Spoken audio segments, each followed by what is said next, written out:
Pada suatu malam, tanpa sengaja Auby menyaksikan Ariel, tetangga barunya, tengah bersama seorang wanita dalam momen yang penuh keintiman. Auby terpesona melihat bagaimana Ariel mampu membuat pasangannya merasa bahagia dan diperhatikan. Sejak saat itu, perasaan aneh mulai muncul di dalam hati Auby, terutama saat dirinya kerap membandingkan Ariel dengan sosok suaminya, Abraham, yang begitu berbeda. Abraham, seorang pria yang mudah marah, seringkali memberikan tekanan fisik dan emosional pada Auby. Kondisi ini membuat Auby merasa perlu mencari ketenangan jiwa, dan tanpa sadar, Ariel menjadi sosok yang diam-diam mulai mengisi kekosongan hatinya. Namun Ariel juga telah berumah tangga, sama seperti dirinya. Bagaimanakah kelanjutan kisah mereka yang terjalin di luar batas ini? Halo semuanya, selamat datang di channel Gadis Berbahaya, channel yang selalu berbagi cerita menarik setiap hari. Sebelum kalian tonton video ini, alangkah baiknya jika kalian klik subscribe untuk membantu mengembangkan channel ini.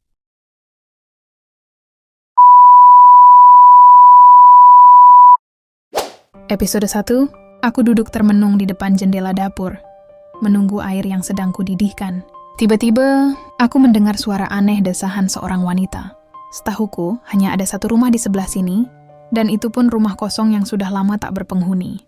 Rumah itu terletak tepat di samping dapur ini, dan rumah lainnya berada cukup jauh dari sini. Dengan penasaran, aku melongok keluar jendela. Bulu kudukku sedikit meremang saat kulihat. Tak ada apa pun di antara semak-semak gelap yang memisahkan rumah ini dengan rumah kosong tersebut. Mungkin hanya suara kucing yang lagi kawin, gumamku sambil bersiap menjauh dari jendela.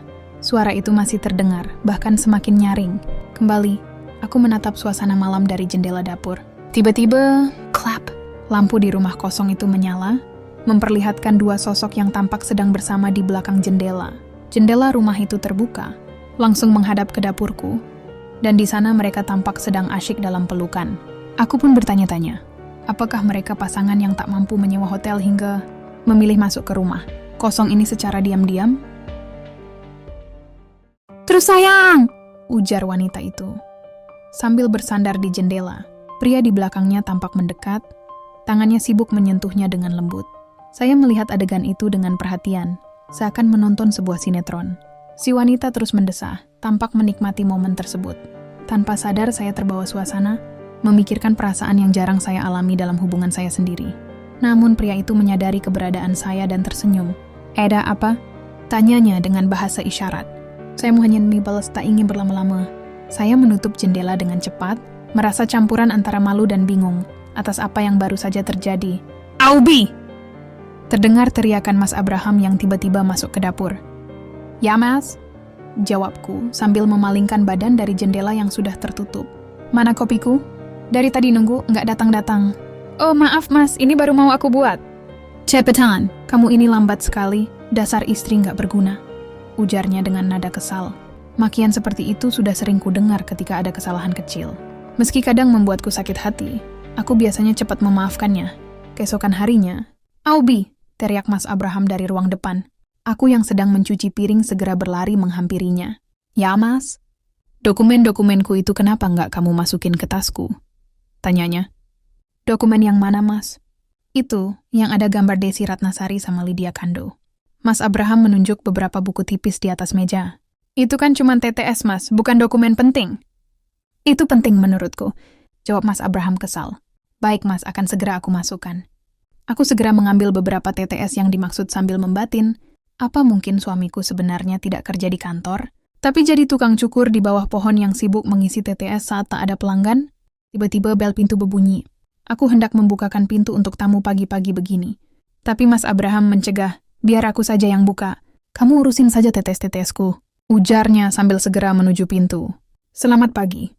Maaf mengganggu waktunya," sapa tamu yang berdiri di depan Mas Abraham. Tamu itu terdiri dari seorang pria dan seorang wanita. "Oh, selamat pagi," jawab suamiku. "Perkenalkan, kami tetangga baru di samping rumah. Saya Ariel dan ini Tika, istri saya," ucap pria itu. "Rumah kosong di sebelah?"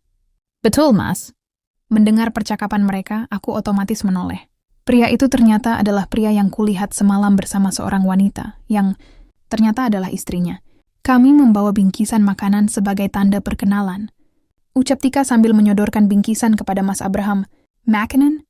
Suamiku langsung mengendus-endus bingkisan itu, sebuah kebiasaannya saat dihadapkan dengan makanan. Silakan masuk, ucap Mas Abraham kepada mereka. Oh, lain kali saja. Kami tak ingin mengganggu di pagi hari begini, jawab Eril dengan sopan. Tentu saja tidak. Saya masih punya waktu sebelum berangkat ke kantor, ujar Mas Abraham. Tika dan Eril saling bertukar pandang. Tampak setuju dengan tawaran tersebut. Mari, silakan duduk, kata Mas Abraham. Dan mereka pun duduk di sofa ruang tamu kami. Eril menatap ke arahku, dan tanpa sadar aku membalas tatapannya. Ia tersenyum kecil, senyuman yang membuatku merasa sedikit canggung. Aubi, tolong ambilkan minum untuk tamu kita. Perintah Mas Abraham membuyarkan kecanggungan itu. Baik, Mas. Aku segera ke dapur dan menyiapkan 2 cangkir teh, lalu membawanya ke hadapan mereka. Perkenalkan, saya Abraham. Dan ini istri saya, Aubi, yang ujar suamiku saat aku duduk bersama mereka. Kalian pasangan baru ya? Lanjut Mas Abraham. Betul, Mas. Kalau Mas Abraham dan Mbak Aubi sendiri? Eril balik bertanya. Kami sudah menikah hampir 5 tahun, jawab Mas Abraham. Anak-anaknya sedang sekolah ya? Tanya Tika, celingukan melihat sekeliling. Kami belum dikaruniai anak, jawab Mas Abraham dengan ekspresi sedikit sendu. Tika dan Eril tampak sedikit canggung setelah mengungkit hal tersebut. Mas Abraham kerja di mana? Tanya Tika, mencoba mengalihkan pembicaraan. Aku kerja di bank swasta. Kalau kalian?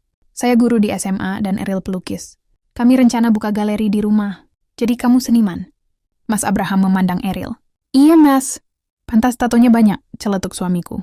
Eril tersenyum, menurunkan lengan bajunya untuk menutupi tato. Aku berbisik pada Mas Abraham. Bukannya Mas juga punya tato? Tatoku bukan yang bodoh, balasnya berbisik. Lalu apa yang bertebaran di punggung Mas? Panu, jawabnya santai, membuatku hanya mengangguk-angguk. Kalau Mbak Aubi kerja di mana? Tanya Tika padaku. Aku hendak menjawab, tapi Mas Abraham mendahuluiku. Dia nggak kerja, hanya ibu rumah tangga. Gadis seperti dia rasanya kurang cocok kerja di luar. Makanya biar di rumah saja untuk melayaniku. Aku yang mencukupi kebutuhan keluarga, jawab Mas Abraham. Ya, sejak dulu Mas Abraham melarangku untuk bekerja. Ia bilang aku gadis yang bodoh dan ingin membatasi pergaulanku. Setelah menikah, aku tidak boleh pergi tanpa izinnya. Aku tidak boleh bergaul atau bertemu teman. Bahkan untuk sekadar jalan-jalan melepas penat. Jika aku keluar rumah, dia harus menemaniku. Meskipun terasa berat, aku berpikir asal dia bisa membahagiakanku, aku akan patuh dan mengabdi padanya. Sebagai yatim piatu, aku sangat bersyukur ada seseorang seperti dia yang mau menanggung hidupku. Ya sudah, kami pamit dulu ya. Kami takut mengganggu aktivitas Mas Abraham dan Aubi. Lagi pula, kami masih harus merapikan rumah yang berantakan, ucap Eril setelah kami cukup mengobrol. Baiklah, apakah kalian butuh bantuan? Tanya Mas Abraham. Tak perlu, Mas. Jawab Eril dan Tika serentak. Tika dan Mas Abraham beranjak dari tempat duduk, sedangkan aku mengikuti mereka. Namun, Eril kembali duduk ketika ponselnya bergetar di saku bajunya. Wah, Mas Abraham suka pelihara ikan juga ya? Tanya Tika, melihat akuarium berisi ikan koleksi Mas Abraham. Iya, aku suka memelihara ikan. Jawab Mas Abraham. Aku juga loh, Mas. Balas Tika.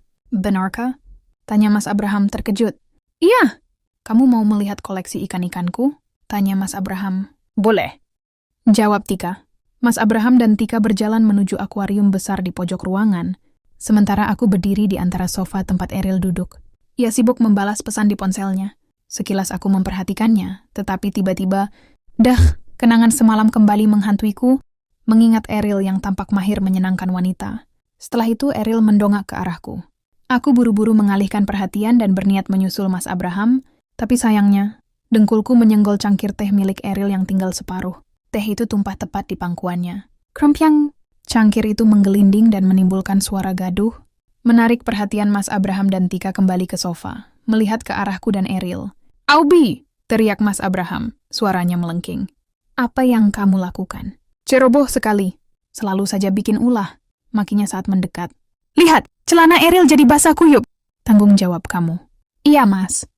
Jawabku dengan suara bergetar. Makian itu sering keluar dari mulutnya, membuatku sakit hati dan sangat malu, terutama di depan orang-orang asing seperti mereka. Mereka tampak terkejut dengan perlakuan Mas Abraham. Saya tak apa-apa kok, Mas. Di rumah saya bisa langsung ganti celana. Ucap Eril berusaha meredakan kemarahan Mas Abraham. Biarkan saja istriku bertanggung jawab, Mas Eril. Biar dia kapok. Dia memang sering ceroboh.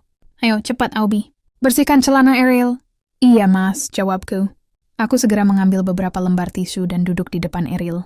Aku pun dengan gerakan cepat mengusap-usap pangkuan Eril yang basah dengan tisu yang kupegang. Usapan yang tak sadar semakin mengarah ke selangkangannya. Aku menyentuh sesuatu. Apaan ini batinku? Aku pun kembali menyentuhnya karena penasaran. Keras sekali. Batinku lagi. Apakah ini perkakasnya dia? Besar sekali. Jauh lebih besar dari milik Mas Abraham. Pantas saja Tika kemarin terlihat keenakan. Seandainya aku bisa. Aku menghentikan batinan mesumku tersebut. Apa-apaan aku ini? Sempat-sempatnya aku berpikir seperti itu. Tapi, aku refleks menyentuhnya lagi. Entah mengapa aku tiba-tiba tersenyum. Maka ku ulangi perbuatanku. Mbak! Panggil Eril dengan suara yang begitu lirih. Suara yang lebih terdengar seperti berbisik, ya. Aku langsung menatap matanya. Karena memang posisi kami yang membuat wajahku dan wajahnya saling berhadapan. Mbak Aubi sengaja ya? Mau bikin juniorku bangun? Junior apa ya? Aku kebingungan. Ini. Eril menunjuk ke arah selangkangannya sendiri. Lihatlah, dia jadi tambah gede kan? Aku terperangah. Kenapa? Mbak Aubi pengen berkenalan dengannya kah? Hah? Aku tercekat. Cerita ini bersambung di video selanjutnya. Jangan lupa like, komen, dan share. Terima kasih sudah menonton.